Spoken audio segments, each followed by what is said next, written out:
Hello friend, आज की इस वीडियो में हम लोग टोटल 30 प्रश्न करने वाले हैं जो कि आपके आने वाले रेलवे एनटीपीसी के एग्ज़ाम्स के लिए काफ़ी ज़्यादा इंपॉर्टेंट है। जैसे आपको पता है कि एनटीपीसी ग्रेजुएट लेवल का एग्ज़ाम कंडक्ट हो चुका है और जल्द ही एनटीपीसी अंडर ग्रेजुएट लेवल का एग्ज़ाम होने वाला है। ठीक है, तो उसके लिए टोटल 30 प्रश्न करेंगे जो कि साइंस सेक्शन से होंगे और ये आपके एग्ज़ाम्स के लिए काफ़ी ज़्यादा इंपॉर्टेंट होंगे। ठीक है, तो चलिए वीडियो को शुरू करते हैं। आपसे रिक्वेस्ट रहेगा वीडियो को पूरा देखिएगा जिससे कि आप अपने एग्जाम में मैक्सिमम स्कोर कर पाएँ।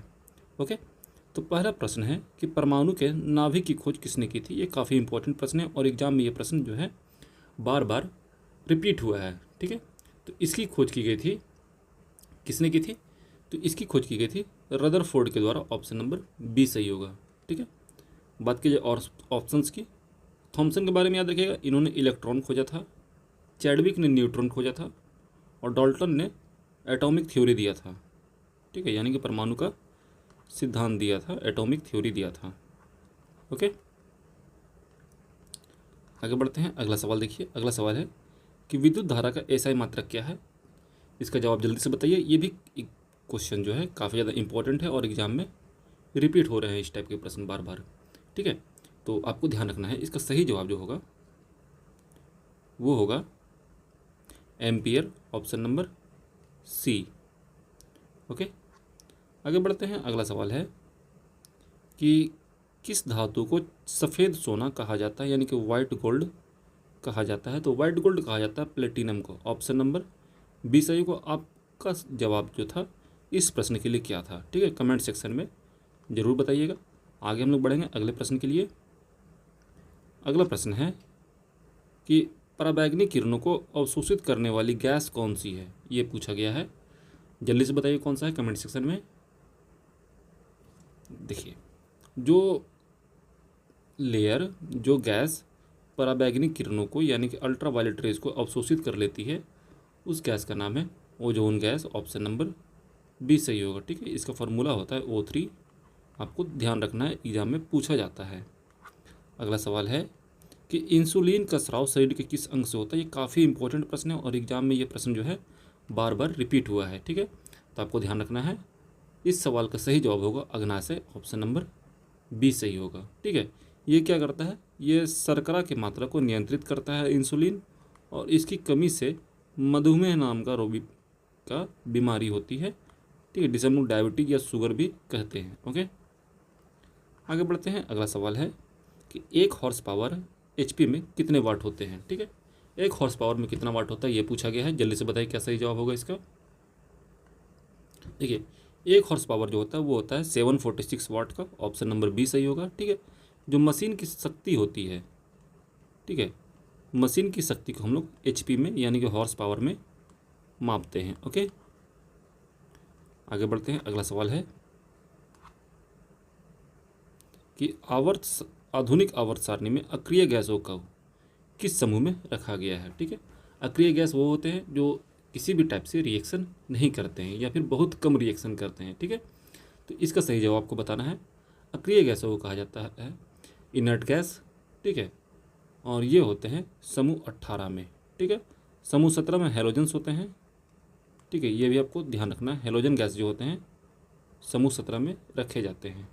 ठीक है, आगे बढ़ते हैं। अगला सवाल है मानव शरीर में गुणसूत्रों की संख्या कितनी होती है। तो मानव शरीर में टोटल गुणसूत्र जो होते हैं वो होते हैं 46।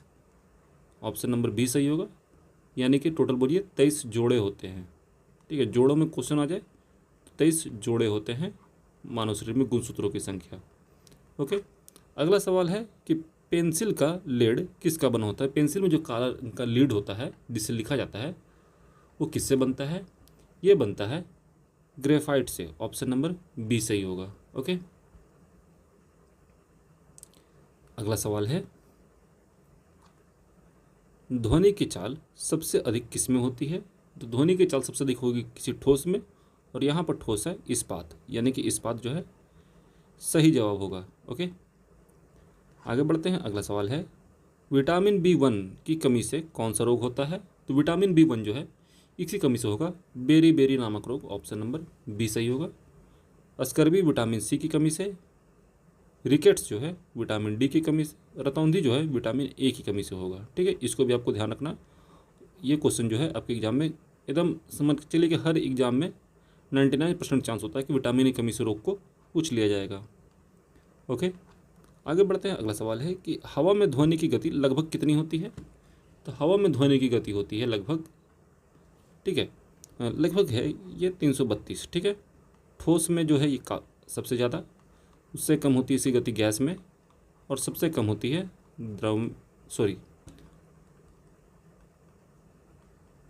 ठोस के बाद द्रव, और उससे कम होती है गैस में। और निर्वात में पूछ दे तो निर्वात में याद रखिएगा, निर्वात में इसकी गति होती है 0, ठीक है। आगे बढ़ते हैं। अगला सवाल है कि मानव शरीर का सामान्य ताप कितना होता है। तो याद रखिएगा, मानव शरीर का सामान्य ताप जो है ये होता है 37 डिग्री सेंटीग्रेड या फिर 98.6 डिग्री फ़ारेनहाइट, ठीक है। ऑप्शन नंबर ए सही होगा। 98.6 डिग्री जो है फ़ारेनहाइट में होता है, ठीक है। ये सेल्सियस में नहीं होता है। ओके, आगे बढ़ते हैं। अगला सवाल है कि बैरोमीटर का उपयोग क्या मापने के लिए किया जाता है, ये सवाल है। तो याद रखिएगा, बैरोमीटर जो है इसका उपयोग करते हैं वायुमंडलीय दाब को मापने के लिए, ठीक है। आर्द्रता मापने के लिए अगर पूछ दे, आर्द्रता के लिए तो इसके लिए यूज़ करते हैं हाइग्रोमीटर का, ठीक है। हाइग्रोमीटर जो है काफ़ी उपयोगी होता है आर्द्रता मापने के लिए, ठीक है। आगे बढ़ते हैं। अगला सवाल है साधारण नमक का रासायनिक सूत्र क्या है। तो साधारण नमक जो है इसे हम लोग कहते हैं सोडियम क्लोराइड, यानी कि ऑप्शन नंबर सी सही होगा। आगे बढ़ते हैं। अगला सवाल है गोबर गैस में मुख्य रूप से कौन सी गैस होती है। तो याद रखिए, गोबर गैस जो होती है, ठीक है, जिसे बायोगैस भी कहते हैं, इसमें मुख्य रूप से होता है मीथेन, जो कि चीज़ों को सड़ने या गलने पे निकलने वाली गैस होती है, ठीक है। ये ज्वलनशील गैस है, ठीक है, और इससे खाना भी पकाया जाता है। ओके, आगे बढ़ते हैं। अगला सवाल है कि सबसे हल्का तत्व कौन सा है, ठीक है, ये पूछा गया है। सबसे हल्के तत्व की बात की जा रही है, तो सबसे हल्का तत्व के लिए याद रखिएगा ये है हाइड्रोजन, ऑप्शन नंबर सी सही होगा। अगला सवाल है कि विद्युत का सबसे अच्छा सुचालक कौन सा है।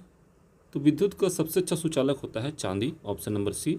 पर हम यूज करते हैं तांबा का, क्योंकि ये कॉमर्शियल है, ठीक है, सस्ता होता है और टिकाऊ होता है, इसलिए कॉमर्शियल के तौर पे हम लोग तांबे का यूज़ करते हैं, ठीक है।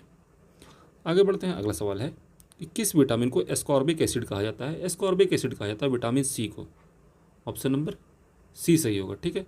ये क्या करता है, ये प्रतिरक्षा तंत्र को मजबूत करता है, ठीक है, प्रतिरक्षा तंत्र को मजबूत करता है, इसलिए हम लोग इसको यूज़ करते हैं डेली खाने में। ओके, आगे बढ़ते हैं। अगला सवाल है कि रेफ्रिजरेटर में शीतलक के रूप में किसका प्रयोग किया जाता है। तो पहले हम लोग इसमें यूज करते थे CFC, यानी कि क्लोरोफ्लोरो कार्बन का यूज़ करते थे, पर अब ये बंद हो चुका है क्योंकि इससे ओजोन लेयर में छेद हो जाता है, तो इसके जगह पर हम लोग यूज़ करते हैं फ्रीऑन, ऑप्शन नंबर बी सही होगा, ठीक है।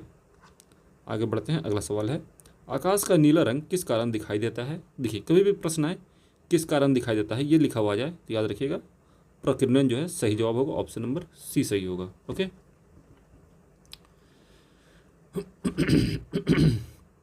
आगे बढ़ते हैं। अगला सवाल है पेनिसिलिन की खोज किसने की थी। तो याद रखिएगा, पेनिसिलिन जो है ये खोजा गया था एलेक्जेंडर फ्लेमिंग के द्वारा 1928 ईस्वी में। ओके, ये पहला एंटीबायोटिक था जिसकी खोज की गई थी, ठीक है, पहला एंटीबायोटिक था पेनिसिलिन। ओके, आगे बढ़ते हैं। अगला सवाल है कि वायुमंडल की सबसे निचली परत कौन सी है। तो वायुमंडल की सबसे निचली परत होती है क्षोभमंडल, ऑप्शन नंबर बी सही होगा। यह मौसम जो है, मौसम में जितने भी चेंजेस है यहीं पर होती है, मौसमी घटनाएं जो है यही क्षोभमंडल में घटित होती है। ओके, आगे बढ़ते हैं। अगला सवाल देखिएगा। अगला सवाल है रक्त का थक्का जमने में कौन सा विटामिन सहायक है। तो रक्त का थक्का जमने के लिए हम यूज़ करते हैं विटामिन के का, ठीक है। इसकी कमी से क्या होगा कि रक्तस्राव नहीं रुकेगा, ठीक है। आगे बढ़ते हैं। अगला सवाल है कि दूध की शुद्धता मापने के लिए किस यंत्र का उपयोग किया जाता है। तो इसके लिए यूज़ करते हैं लोग लैक्टोमीटर का, ऑप्शन नंबर बी जो है वो सही होगा, लैक्टोमीटर। आगे बढ़ते हैं। अगला सवाल है कि ड्राई आइस यानी कि शुष्क बर्फ क्या है। तो शुष्क बर्फ को हम लोग और क्या बोलते हैं, इसे कहा जाता है ठोस कार्बन डाइऑक्साइड, ठीक है, सॉलिड CO2 कहा जाता है, ठीक है। ये क्या होता है, सीधे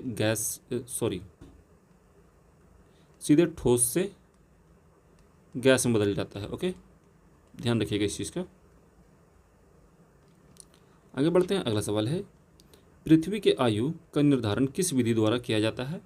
तो पृथ्वी के आयु का निर्धारण जो है हम लोग यूज़ करते हैं यूरेनियम डेटिंग का, ठीक है।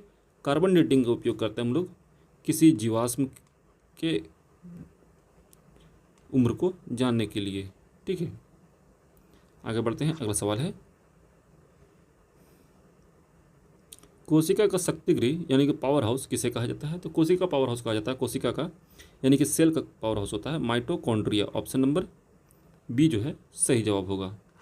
आगे बढ़ते हैं, अगला सवाल है, लोहे पर जंग लगना किस प्रकार की अभिक्रिया है?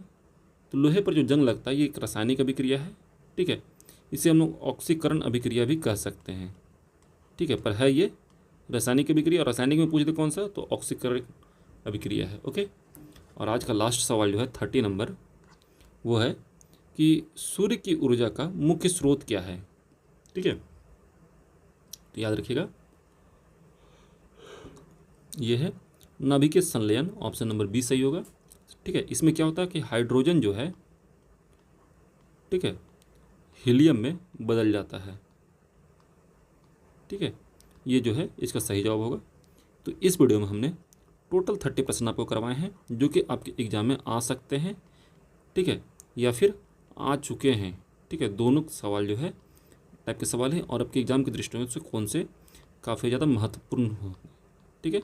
तो उम्मीद वीडियो आपको अच्छा लगा होगा। अगर वीडियो अच्छा लगा हो तो प्लीज़ वीडियो को लाइक करिए, चैनल को सब्सक्राइब करिए, अपने दोस्तों के साथ शेयर जरूर करिए। मिलते हैं नेक्स्ट वीडियो में, तो जय हिंद, अपना ख्याल रखिएगा and finally thanks for watching.